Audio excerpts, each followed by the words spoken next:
Liebe Tiziana, chère Tiziana, merci qu'on peut être ici et je suis très excitée de te présenter avec le théâtre. Ich freue mich außerordentlich, dass ich Tiziana Arnaboldi aus Ascona vorstellen kann im Zusammenhang mit diesem Theater, dem Teatro San Materno. Tiziana Arnaboldi, wie bist du zu diesem Angebot der Leitung des Teatro San Materno gekommen? Dieses geschichtsträchtige, wundervolle Bauhaustheater ist ein einmaliges Juwel.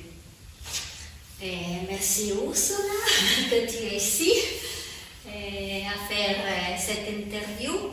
Alors, moi, ça fait maintenant 12 ans que je vis, je dois dire, parce que je vis dans ce théâtre, parce que c'est un théâtre, mais c'est une maison théâtre, parce qu'au-dessus de la scène, il y a des possibilités pour loger. Il y a 2 appartements et demi pour loger. Alors, je suis entrée, je dois dire un peu par hasard. Ça veut dire qu'il y avait le maire d'Ascona qui m'avait demandé, parce que ce théâtre était construit, je dois le dire, après on va continuer dans le 1928, pour une danseuse, Charlotte Barra, avec un grand architecte, Karl Weidemayer. Elle a vu danser dans des grands théâtres et il voulait, elle était aussi amie, copain de la famille de Barra, parce qu'ils habitaient à Bruxelles. Et il a décidé de construire quelque chose que pour elle. Après, il y avait des programmations de marionnettes. Et après ça, toute la maison était vraiment elle était vraiment un peu mal mise. On devait vraiment reprendre avec des travaux comme ça, mais tout était fermé. Et après, dans le 2005, ils ont commencé à faire tous les travaux. Ça coûtait beaucoup. Et voilà, le théâtre est retourné tout neuf, avec toutes les possibilités pour créer de nouveau des programmations, des workshops pour le faire vivre. Et voilà, alors lui, il savait que moi je venais de la danse, voilà, il me connaissait très bien, il m'a dit, ah, tu veux entrer? Et moi, tout de suite, j'ai dit oui, pour venir à faire de laboratoire de recherche avec ma compagnie, comme ça je viendrais volontiers, mais pas pour faire de la programmation parce que c'était pas mon rôle, pas du tout. Alors j'ai essayé de demander à Domenico Lucchini, qu'il avait déjà dirigé le centre de Helvetia, Paris et de Rome, qu'il était ici. Alors lui, il a accepté, alors lui s'occupait de toute la programmation et moi de tout ce qui concernait la danse. Et après 5 ans, lui, il avait la possibilité d'entrer au CISA, à l'école universitaire du film comme directeur, alors il a laissé le théâtre, et voilà. Finalement, c'était ça, où je prends tout moi, ça veut dire que je m'occupe soit de la programmation, soit de ma compagnie, soit de donner des cours, des stages, j'avais tout. Alors, je réfléchis pour de moi, et après je me suis décidée, j'écoutais bien l'endroit comme jamais. J'ai dit, moi je ne suis pas programmatrice, pas du tout, je ne veux même pas l'être, mais je sentais que avoir fait 5 ans ici, j'écoutais vraiment la grande histoire de cet endroit. Et alors j'ai décidé de le faire, mais selon ma pensée et ma vision. Alors ma vision c'était, la danse prend le rôle de toutes les choses qui jouent autour. Ça veut dire que tous les arts doivent jouer vers la danse. Alors ça, c'était un peu mon esprit. Et puis j'ai dit, il faut faire beaucoup de recherches ici. Il faut inviter les compagnies pour peut-être recréer ou ou créer de sa pièce quelque chose d'autre. Alors, ils étaient invités 2 semaines, 3 semaines, et c'était fantastique. C'était vraiment... Voilà, je suis arrivée avec cette pensée. C'est un grand, grand travail, grand, immense. Aussi, si c'est un endroit petit, mais c'est un petit endroit, mais avec 1000 possibilités, peut-être plus qu'un grand théâtre. Là, je peux mettre les tribunes, je peux enlever, je peux prendre la scène qui devient les spectateurs qui vont sur scène, et voilà.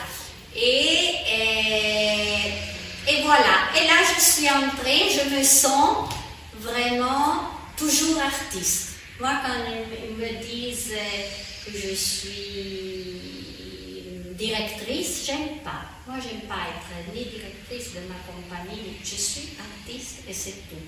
J'amène mes pensées, j'amène ma vision, mes idées, et comme ça. Cet endroit, c'est un endroit magique. Et tous les gens qui viennent ici travailler, ils me disent, parce qu'ici sont passés des grands artistes qui ont écrit des pages d'histoire, comme Caroline Carson, Sacha Valls, Peter Brook, et beaucoup d'autres.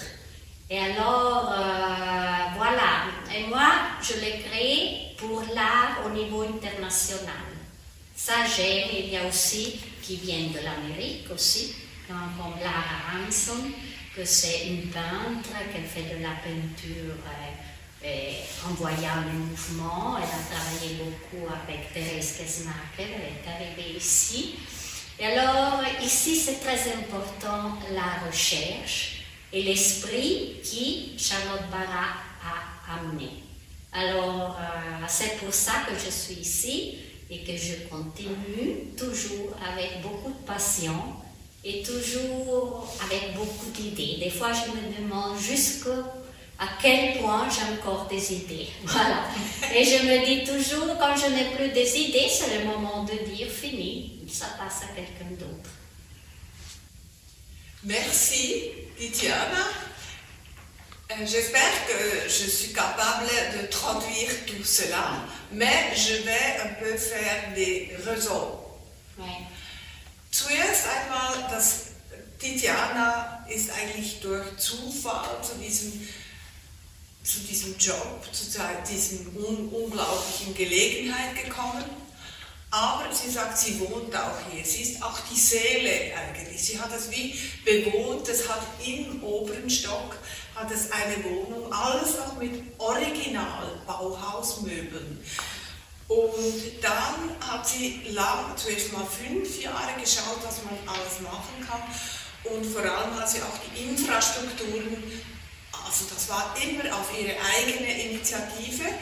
Die Programmation früher hat Domenico Lucchini gemacht, der aber jetzt nicht mehr dabei ist. Jetzt hat sie dann schrittweise die ganze Führung übernommen, aber sie sieht sich eigentlich als Seele, als artistische Seele dieses, sie ist immer zuerst eine Künstlerin, eine Tänzerin, eine Kreative und versucht alles, diese Ideen, die sie hat, mit Zusammenarbeiten, internationalen Zusammenarbeiten, zum Beispiel auch mit Sascha Waltz und mit einer Artistin aus Kalifornien, die Lara Jansen, die ich selber hier gesehen habe, in einer Probe mit Tanz und Malerei am Boden. Also sie ist eine Forscherin, eine Inspiration, eine ständige Inspiration, und ich bewundere Tiziana für ihre Kraft, dieses wunderbare Theater in dieser Beseeltheit weiterleben zu lassen. Und solange, sie hat mir vorher gesagt, oder sie hat vorher im Interview gesagt, solange sie diese Ideen und diese Kraft auch hat, solange wird sie diese Führung innehalten und weiterführen. Wenn diese Kraft mal nachlässt, dann ist es Zeit zum Weitergehen. Tiziana, ich bin beeindruckt, vielen herzlichen Dank. Erzähle bitte auch noch von deinen eigenen Projekten. Ich habe die Aufführung gesehen von Autour du corps. Autour du Corps und möchte dich noch etwas von diesem wunderbaren Stück, diese Produktion erzählen lassen. Oui. En français, Oui, on l'a compris? oui, merci beaucoup. Alors, autour du corps, c'est un hommage au Bauhaus. C'est, je peux dire maintenant parce que c'est terminé, un spectacle très audace. Ça veut dire que j'ai commencé il y a 2 ans. 2 ans que je savais il y a les 100 ans de l'anniversaire du Bauhaus, non? Et je voulais absolument faire quelque chose avec ma pensée, mais avec cette courant. Alors j'ai regardé beaucoup de livres et envoyé beaucoup de photos et comme ça j'ai vu une photo, une petite table bas, avec au-dessus comme une lampe avec des cercles comme ça. Et tout d'un coup ça m'est venu une vision que j'ai dit ça pourrait le transformer comme une jupe, non, pour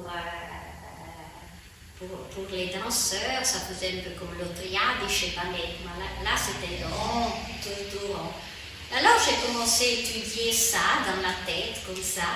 Et après j'ai dit, comme moi j'ai fait beaucoup de recherches qui restent ici dedans, et voilà, c'est une recherche pour nous, voilà, en voyant où on peut y aller. Alors j'ai demandé, parce que je suis en collaboration aussi avec l'Université de l'architecture de Mendrisio, de Mario Botta, maintenant le président, et Riccardo Blumer, que je travaille beaucoup aussi ensemble avec des projets.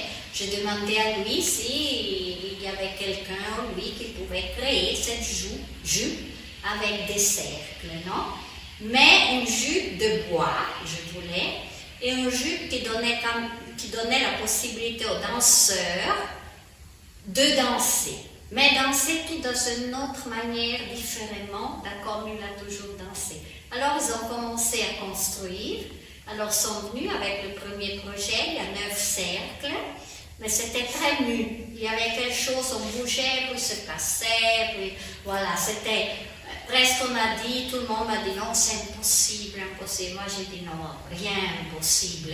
Il faut essayer de faire que ça devienne plus lourd. Alors qu'est-ce qu'ils ont mis? Ils ont mis de l'aluminium dedans. Et voilà, de cette jupe, tout d'un coup, est venue de plus en plus juste, pas parfait parce que c'est du bois et c'est très artisanal. Ils ont construit en façon très artisanale. Et voilà, on a commencé avec les danseurs à danser au début. Ils avaient de la difficulté parce que le danseur, qu'est-ce que c'est? Le danseur, il a son corps, il croit de faire tout. Mais là, il devait avant tout écouter l'objet. Alors, l'écoute, c'était sur l'objet. Et alors, ils allaient, puis ça cassait quelque chose, puis c'est nous qu'on le repart, on devient un peu aussi artisanal. Et il y avait le moment que le corps est entré en pleine écoute avec l'objet. Et là, c'est devenu d'une magie. Je voyais là les danseurs qui dansaient. C'était incroyable, c'était très, très magique tout. Parce que les danseurs disaient, mais c'est pas nous, c'est comme si l'objet, c'est lui qui nous amène comme ça. Et depuis là, j'ai commencé à construire toute la pièce. La pièce était bizarre parce que vous savez que le rond, c'est infini le mouvement. On pourrait rester tout le temps à tourner. Et pour moi, c'était un peu comme créer deux planètes, non? Parce que j'ai des danseuses que je l'ai fait qu'avec 2 parce que c'était déjà compliqué à réaliser ça. Et alors, une est complètement différente de l'autre, non? Alors, c'est bien qu'ils ont commencé à jouer. On avait des thèmes, mais finalement, ce cercle, ça devenait hypnotique. Ça devient une mission très, très magique. On n'était plus là sur Terre, mais on était suspendu.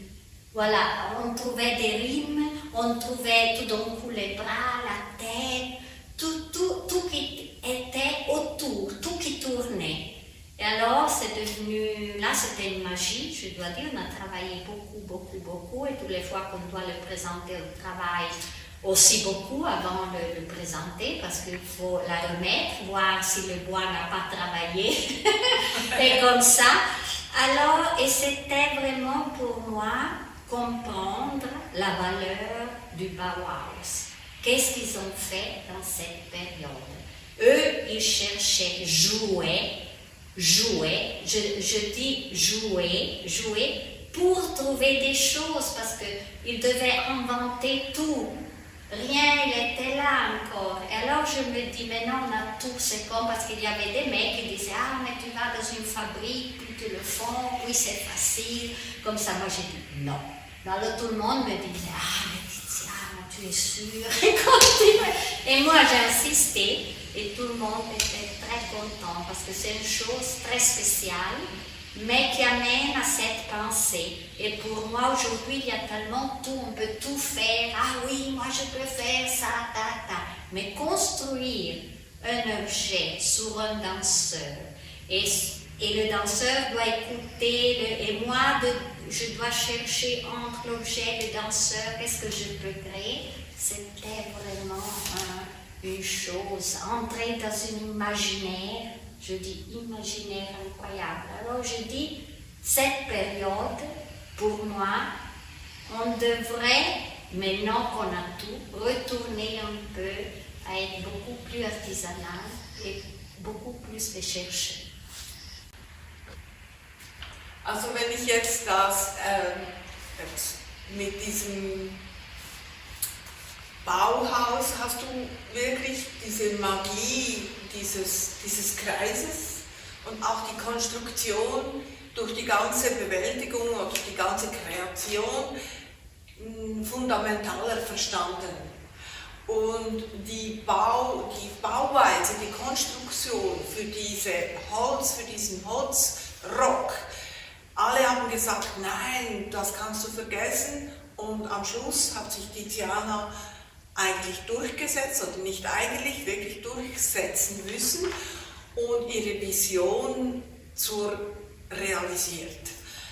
Und ich habe diese Aufführung selber gesehen und war auch in diesem Kreis. Also das Magische ist eigentlich, dass du als Zuschauer eigentlich Eintritt erhältst in diese Magie des Denkens und neue oder in einer alten Form neue Ideen suchen. Fazit des Ganzen ist, also jedes Mal es sind die Tänzerinnen, die Choreografinnen, das Kreative, also das den Durchsetzungswille und die Durchsetzungskraft für eine Vision, die jeder andere Mensch sagt, nein, aus praktischen Gründen, das können wir nicht tun. Und ich denke, wir kreative Menschen können wirklich Berge versetzen.